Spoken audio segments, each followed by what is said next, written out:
Just remember, guys, I love you 3000. Hey, moviegoers, welcome to my... Again, I'm not wearing the right t-shirt. I don't know why I keep on pointing to my chest. Avengers Endgame spoiler discussion. So, if you haven't already guessed, this is the one where I go over things with spoilers. I did do a spoiler-free review. Should be a card around here or a link in the description. If you haven't seen the film, click that. It's completely spoiler-free. Now, the first thing I want to say is don't pay attention to the Lego hair. I know, and there's no need for you to type comments. I'm getting a haircut just in between seeing the barber. Speaking of people with cool haircuts, segue. Let's talk about how this film opens up. I thought it really set the emotional tone when we saw what happened to one of the key missing Avengers. He didn't get his own solo film. He didn't get any explanation of where he was other than a quick throwaway line. Poor Clint and his family getting dusted. I mean, it's supposed to be half the life, and there's like 5 of you, and what are the odds that you're the only one left? But that could happen to you or your family or people. For me, this really set the tone of like what is happening to the rest of the world. You got to remember that the Avengers know Nick Fury could have a guess that something bad's happened. Shield would be like, Cap, what the hell happened here? But for the rest of the world, for the other 8 billion people, this is mass confusion. Now, Alternate History Hub did a brilliant video about what would happen if it happened in our world. I'll put a link in the description for that as well. Check that out. But honestly, guys, there'd be humongous panic. You wouldn't know that half the life in the universe just got snapped out of existence. You don't know what a Thanos is. You just know that one minute you're talking to your friend or your missus or your cats or whoever, and poof, dust, right? So I'm glad that they used an Avenger to kind of showcase what was happening to the populace. One weird bit that was kind of long was Tony stuck in space. I think it was supposed to just, I don't know, maybe just show how desperate he was, how bleak the situation was. I don't know if it needed to be that long, to be honest. Like, that's a minor nitpick. Like, why did we see so much of him in space? I know it was supposed to be, but by the time we get to the end of the film, you know why there's so much emphasis on Tony, obviously. But in that moment, you feel like, just shave off 5 minutes. We need to see Nebula and him playing football, finger football. And I assume they must have been broadcasting some kind of signal for Captain Marvel to just like appear out of nowhere as like some kind of an angel. I loved the way he reacted when he got back to Earth. Obviously, he's been beat badly. This is the closest I think Tony's actually been to death since Afghanistan. And possibly maybe the Battle of New York, you could argue, but he actually got stabbed in New York. He just kind of fell through the hole. He nearly starved to death. Like they were running out of oxygen. Everything was going badly for them. And the first thing he does is blame Cap. He was like, I told you, number one, in Age of Ultron, we need to build a protective shell around the world. Sometimes you got to sacrifice some liberties for the protection. I told you this was coming. He was like, I told you that stop breaking up the Avengers. We need the Avengers. We need to, you promised me we'd fight this together. Where were you? Where were you? Cap was in Wakanda trying to stop the Mind Stone from getting taken. But in the grand scheme of things, like I said that in my spoiler-free review, that was a bogus play, man. That didn't really work out for anyone. Cap kind of literally sacrificed trillions for one robotic being. This brings us to the next point. Each Avenger is kind of grieving in their own way. Natasha's like, in the work, she's burying herself in the work. We need to calculate, we need to do this, we need to do that. Rhodey's kind of still the level-headed one. He's kind of like, what's different this time? How can we beat Thanos this time? Captain Marvel obviously is like, I feel like, I said this in my spoiler review, she didn't get enough screen time. Some people are praising her for being there, like, oh, she's awesome and everything. I kind of felt the opposite. I felt like maybe in this half-an-hour footage that they edited out when they were like, we're trying really hard to get it to 3 hours, there was a bit more exploration. With Captain Marvel, she kind of turns up. She's pissed that she missed the main battle, obviously. She's like, if I were there, things would have gone differently. And that's true. That's blatantly obvious. Just the same if Thor was on Titan, they would have removed the gauntlet. No problem. So obviously Thor, same mindset. Let's go kill him. That was a cool scene. I like the fact that Thanos actually did what he said. He's not a megalomaniac in the sense that he did this to rule the world. He did this, or galaxy, universe. He did this because he thought he was doing what was right. He witnessed his own world die off. And you gotta remember, these are superpower beings as well, comparatively to humanity. He witnessed them die. He witnessed them starve to death. He witnessed the environmental ruin. So This is what kind of twists him into kind of, I'm going to need to get rid of half the life in the universe. This is a weird thing because Kevin Feige, he kind of said that when he snapped, he literally meant half the universe, like all life, plants, whatever. It didn't really appear that way. It kind of appeared just like sentient life, which would make sense because that would kind of ruin his environmental goals, wouldn't it? Like if you just snapped off half the trees on Earth. Again, Alternate History Hub explains that, or the crops, everything. You kind of kill the planets depending on how far they are technologically. Like at our stage, that's devastating. Imagine other planets. And the planet he was on was kind of lush. Maybe he could like single it out, but still. I love the fact that he destroyed the stones. So we couldn't just get like, yeah, Captain Marvel's here. We'll just can fly down, beat the crap out of him, take the gauntlet. No, it's not. Because like the Avengers assembled with, well, what was left of them. But Thor, Hulk, or Hulk and Hulkbuster, whatever, and Captain Marvel, them alone pretty much could probably rip that gauntlet off of him and take it, as shown later in the film. Anyways, guys, I don't want to dwell too much on the opening. I thought it was fantastic the way they killed Thanos, like straight away. Well, our version of Thanos, straight away. Bam. Thor gets his moment. He aims for the head. He even jokes to Raccoon. I say joke. He was in a place of deep regret. He really internalizes the whole, like, I missed the shot. I could have stopped this. This is my fault. The aftermath bit, the 5 years later, that was kind of cool and weird at the same time. The world seemed a lot emptier. Now, one of my friends that I went with, he pointed out that you lose half the population. There's going to be mass chaos. In our world, where we wouldn't even know what would happen, we'd probably start World War III by accident. People would be panicking, setting off nukes, thinking it's the rapture. Luckily, this universe has the Avengers, as Captain Marvel points out, who kind of like, you could have Cap do like, people of the world, calm down, like, we lost the battle to the guy called Thanos, blah, blah, blah, blah, blah. Even still, like, he wiped out half life of the universe. I imagine another half of that got killed in those ensuing 5 years. I don't mean on Earth, again, where we had the Avengers. There's probably wars and everything. And this is showcased by Natasha's task force. So we have Marvel out in space. She's trying to keep the galaxy calm, probably going planet to planet, explaining what's going on, kind of trying to stop any civil wars or strife. Rocket as well seemed to be going into space, kind of explaining and seeing, like, you know, scouting the area for people, maybe Captain Marvel in particular. War Machine seems to be going to the governments, trying to work with them to stem crime, to stem mass panic and chaos. Same with Wakanda. I think without Wakanda, who's so technologically advanced and isolated from the world, they wouldn't, even if they lost half their population, they're so segregated from everywhere else in terms of trade and everything. Like, they don't have the issue of economic collapse. They have much more advanced technology. So this doesn't seem to be an issue. I imagine that they would have to step up in the world, and that's another thing that kept the Earth from going into complete chaos. But again, I still would imagine a good third of the population died in the chaos. Like, we saw planes and helicopters crashing. The pilot got dusted. Boom, right? Now, there's some things I'm going to breeze over here. I don't think they need to be said. We all know what happened to Ant-Man. Came out of the quantum realm. His kind of like confusion was kind of good again to show that the world as a whole, they have monuments saying, oh no, they vanished. And he saw himself, obviously he's been trapped in the quantum realm outside of time. Meets Cassie, aka Stature. His plan, not gonna lie, kind of annoyed me.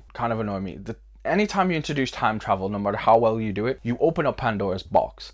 So having the quantum realm tunneling into alternate timelines was a bit way to kind of stem the whole, like, you can't change your past. The rules of the Marvel Universe time travel, well, quantum time travel. Let's specify this, and again, I'll talk to this after I bring up this point. I'll go into greater detail.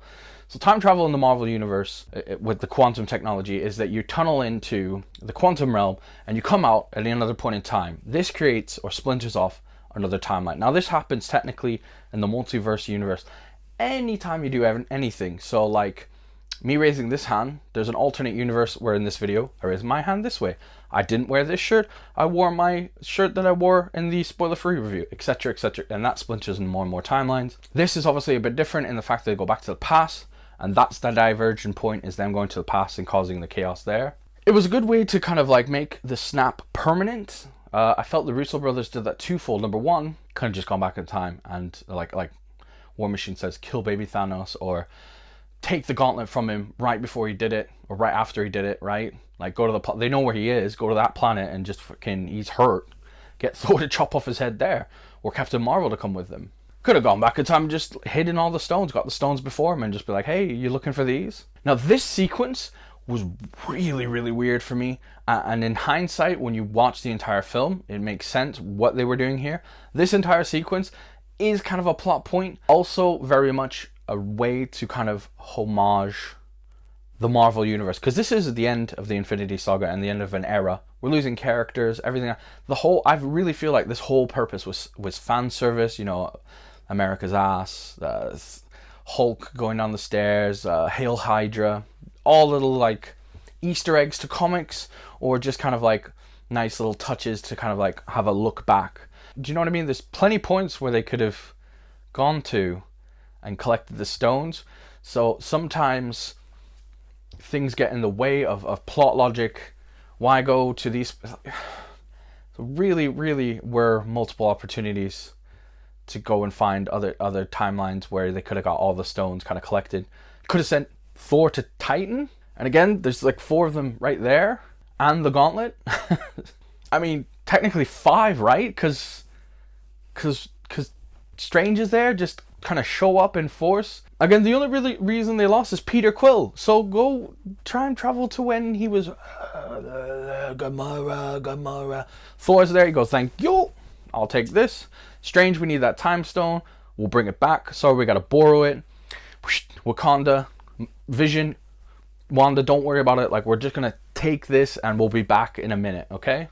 Or whatever, go back to when the Loki scepter bit, and then you could have your little homage there. Some of it was needed. Thor needed, after everything that would happen to him, and by the way, Fat Thor is absolutely brilliant. Like, Lebowski Thor, whatever you want to call him. There's a whole plethora of overweight people who always wanted to cosplay as Thor, and now they're like, I can be Fat Thor at Comic-Con. So that's absolutely hilarious. I thought also bringing back Mjolnir was a nice touch. That was kind of cool, where he's proving to himself, you know, I'm still worthy. He needed to know, and speaking to his mother, reaffirmed that, you know, you are the hero. You need to be the hero. That's who you've always been. Be who you are meant to be, not who you're expected to be. And again, so he summons Mjolnir. There is going to be, like, I thought in my head, a very funny bit where obviously there's a Thor in that universe for just a small period of time that's just kind of like, what the hell happened to Mjolnir? Like, or like it's on his waist and it's vroom. He's like, what? The Natasha, yeah, you always knew it was going to be Tasha in that situation. Like you said, like, you've got a family. Bart needs to be redeemed. There's also a Disney Plus TV show called Hawkeye where he trains his daughter allegedly to be the next Hawkeye, so can't really die. But yeah, overall, that scene for me was really kind of out of place with the tone of the rest of the film. There's a lot of humor in it. It kind of harkened back to and obviously because of the time travel, but it harkened back to kind of like the Whedon-esque era of the Avengers, where everyone was quipping and funny and la la la. Even like, do you know what I mean? Like when Cap sees himself and he's like, yeah, I know, I can do this all day, shut up. It's kind of like making fun of themselves at the same time, as well as paying homage to the universe. And then when they finally are back, and we get Thanos, who had to be there some way, and we don't want to see them, like, first of all, fighting him with the gauntlet, even with Captain Marvel, you could kind of argue wouldn't go their way, and that's kind of shown in the end battle. But also having base level just Titan Thanos with just his weapon and no Infinity Stones was really, really cool to see. We always just saw him kind of rely on the stones with a bit of his strength, but he's like stupidly strong. The Russo brothers have confirmed he's stronger than Savage Hulk. Oh yeah, I didn't even mention Professor Hulk. I don't really like Professor Hulk in the terms of it means... And guys, this is an overall problem for me. And this is just a nitpick as a Marvel like fanboy. But there's a lot of storylines we'll now never see. We'll never see World War Hulk, which is technically the strongest version of Hulk. Whereas Professor Hulk is kind of like Banner's personality in Hulk's body. World War Hulk is kind of like an intelligent Hulk that subjugated Banner. So he has the intelligence, but he has the savagery and strength. He's like one of the strongest version of Hulk, if not the strongest version. And again, we won't see that now. Like, that would have been kind of cool for them to kind of come to terms. And we also get that glossed over. I feel like he's just like 5 years later. Yeah, I just realized one day, you know, like Banner Hulk, they're the same dude. We gotta work together, injected myself with Morgana, best of both worlds. I'm as strong as the Hulk and I'm as smart as Banner.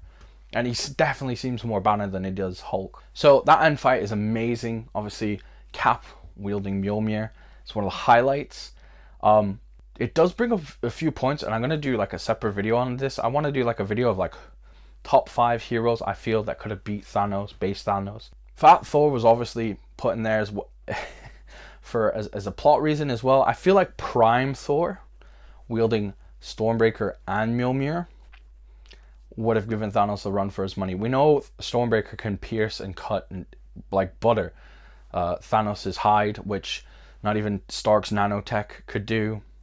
And the 3 of them versus him, I kind of feel, especially like Stormbreaker Thor with Vibranium Shield and Power of Thor, because you got to remember, Mjolnir doesn't just allow you to wield it, it gives you, and it's showcased here, it gives you the power of Thor, right? So he was controlling lightning, he would have been presumably stronger than base Cap.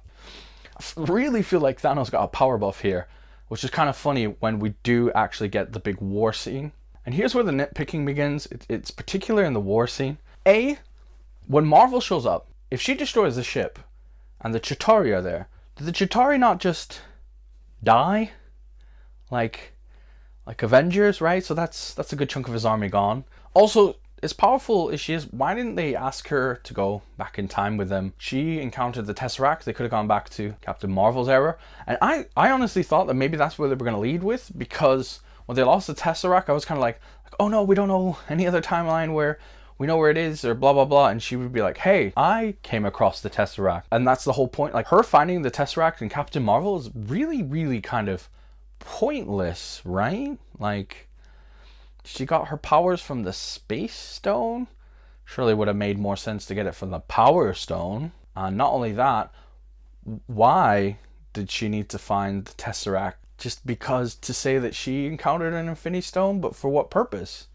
I don't know. Just seems like it's a nitpick, but it's just kind of something they could have gone with. The all-female Avengers scene, like, this is a cool scene.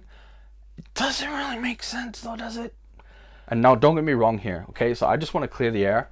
There is plenty of storyline and villain that would have made an all-female Avenger sequence or even movie make sense, right? You have a villainess that absolutely hates Thor. Well, hates Thor, in love with Thor, hates men, called Enchantress. Not the one you're thinking of from the DC universe. That could have been a cool thread where, like, she enslaves men, gets rid of men, depowers men, whatever, and it's up to the female Avengers. Could have had that moment. A-Force, things like that, to kind of just shoehorn it. Like, they just kind of like randomly start like, we'll back her up. She just flew through a freaking ship, dude, and tanked a punch from Thanos. She doesn't need your help. That was pure fan service. But most of that battle sequence is fan service, to be perfectly honest. That brings me back to the point of Captain Marvel being underutilized. She's there like to save Tony, to help beat 2014 Thanos, and they did a few things I don't like that they do in comic book movies that normally the Russo brothers have been, or Marvel films have been managing to avoid. So first of all, they depowered or compromised their trump card characters. I've said this before, that the trump card character is kind of like a really stupidly strong hero that can like fight an army on their own. So Hulk gets his arm busted by trying to use the Infinity Gauntlet. Part of me wonders if that's because it's a Stark gauntlet as well, why he got so badly hurt. Possibly because he's weaker than Thanos. But also, how does Stark... So they needed to get... Hear me out. Stark is great. Thanos and his technology, obviously, light years ahead of Earth. They've got faster than light travel, all this other space technology, right? You're telling me that his gauntlet, his Iron Man armor, is as advanced as the Asgardian dwarves' Infinity Gauntlet? Because that gauntlet gets used. I could understand it, like, bang, they used it, it broke. But come on, right? I'm not the only one that thinks that. So yeah, Hulk's compromised, Thor's compromised. He's now out of shape, out of practice, feeling sorry for himself. Captain Marvel's off in space for half the movie. Doctor Strange is weirdly dealing with a lake that's starting to flood the battlefield. Like, he's just kind of like, what? Also, let's not forget, you have an army of Asgardians. Do we not remember how strong Asgardians are? And you also have the wizards, who are no pushover. I mean, Wakanda on its own kind of held off the weird dog Chitauri monster hybrid forearm things. I think there was a better way for those battles to go. I get that, yes, it's Thanos' main ship, and those ships take down entire kind of civilizations and did the culling that way. But still, again, Marvel basically destroyed the ship just by flying through it. She can take on Kree, multiple Kree on her own. And again, Kree are kind of like pretty much Asgardian level. Valkyrie, Thor, who took on, basically took on an entire army on his own. Giant Man, Hulk, the Sorcerers, the Wakandans, the Asgardians, everyone else. I kind of feel like there was no need for... Let's go over the plan anyways. So first off, the whole plan was to get the stones back to wherever and get them away from Thanos. You have multiple heroes that can fly or transport this anywhere. Doctor Strange, any of the sorcerers could have used their ring and got rid of the gauntlet, right? The whole point was to keep the gauntlet from Thanos, and then you could have dealt with Thanos quite easily, right? The fact that Captain Marvel could tank him with the Infinity Gauntlet on, right? She's obviously holding his hand so he can't close it and do whatever, use the powers. But even she survives him taking the Power Stone out, and Clocker is the only way of even remotely hurting her. Because remember, he just punched her full strength and she went, what? What I'm trying to get at is a nitpick of things happen in that end battle for the sake of contracts, negotiations, kind of like production and future films got in the way of the story of Endgame, is what I'm trying to get at. I still give this a movie a 5 out of 5. And again, I encourage you to subscribe to the channel or follow me on any form of social media. I am going to go through my thoughts in other videos. This video is already going to get long in the tooth. But basically, I feel as though there was a lot glossed over that you could have thought, like, why couldn't, like, literally Captain Marvel could have just fecked off with the Infinity Gauntlet, right? And been like, right, okay, you guys got this, I'm gone. Iron Man could have done it. Valkyrie could have done it. Anyone who held that gauntlet at one point in time could have just, whoosh, let's get rid of it. Strange. Whoosh, there you go, it's in Antarctica. What's Thanos going to do? He doesn't have the Space Stone in this scenario. He has a ship, which is destroyed. He has maybe his other ships that are fighting Wakandan forces and Asgardian forces. What's he going to do if you just take the gauntlet out of play? Just deal with him and then send it back through the quantum realm, which they kind of did anyways. Robert Downey Jr.'s contract's up. They're not going to make any more films with him. That kind of dictated the plot. Same with what happened with Cap. If you want a bigger explanation of what I think happened with Cap, again, please do subscribe. I'm going to go over that in great detail. But that is a story for a different video. So please subscribe. Let me know what you think in the comments down below. Give this video a like if you like my insight into Endgame. And thank you so much for watching, guys. I'll see you in the next video.